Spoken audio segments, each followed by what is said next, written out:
Tailgating is encouraged. There will be a fun zone for kids, and stick around after the game for autographs from your favorite players. For Bobcat Update, I'm Chandler Voswinkel. For more information on athletes, their seedings, and live results, you can visit txstatebobcats.com. You can also tune in to ESPN3 for a live stream of the meet starting at 6 p.m. Friday. For Bobcat Update, I'm Chandler Voswinkel. A new era begins as the Longhorns suit up for the Orange and White scrimmage on Saturday. The free-to-all event begins at 11 with Fan Fest at the north end of DKR. The Bobcat football team has 2 scrimmages already behind them this spring.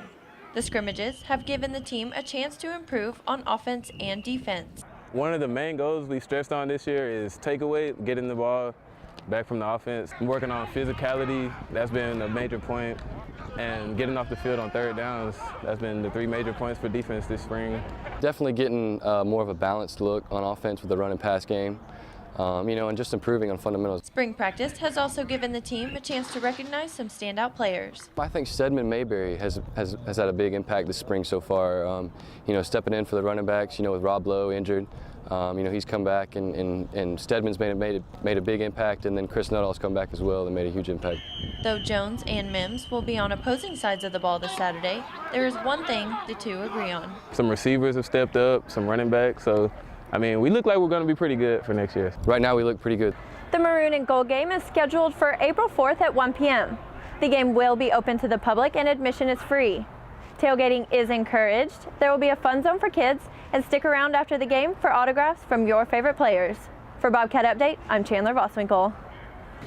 Whether you like to play a sport for your daily dose of exercise or you prefer weightlifting, the Campus Recreation Center here at Texas State has a lot to offer. After your student ID is scanned, the possibilities are endless, maybe even more so than you thought. We currently have 29 sport clubs at Texas State.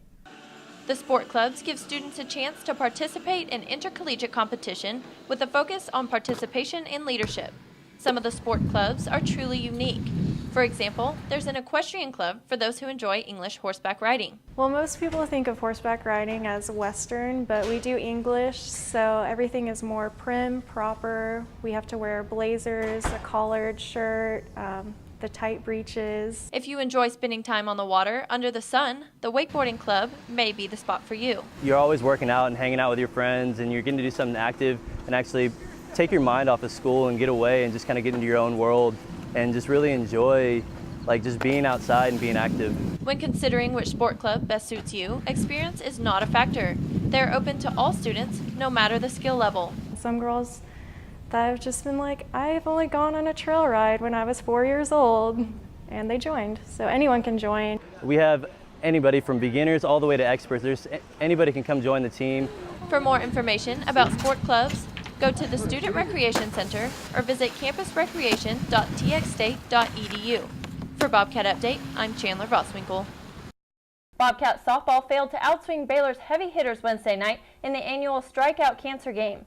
Junior Kelly Baker hits a triple, bringing home Kimberlyn Nyvar in the bottom of the third to score the Bobcats' only run of the game. Defensively, the Bobcats were on top of their game with no errors. Great catch from Nyvar in left field with a dive for the out. Moving on to the Baylor Bears, back-to-back, yes, 3 consecutive home runs in the top of the 6th, leaving the Bobcats trailing 5-1. The Bears score one last run in the 7th. Baylor wins it 6-1. Bobcat baseball went out with a bang Tuesday night against Incarnate Word. The Cardinals start out strong with the first run of the game to top off the first. The bottom of the third, Cardinals scored 3 runs. In the 7th, 3-1 Cardinals when Cedric Bayer hits one out of the park over left field, tying the game at 3. Then, the moment the fans were all waiting for, Granger Studdard hits a walk-off in the bottom of the 11th inning, his second walk-off this season and his 7th homer this year.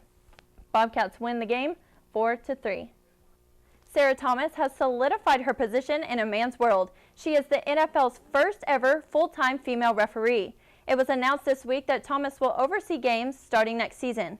In 2009, Thomas was the first woman to officiate a college bowl game, and she's been a referee for 20 years.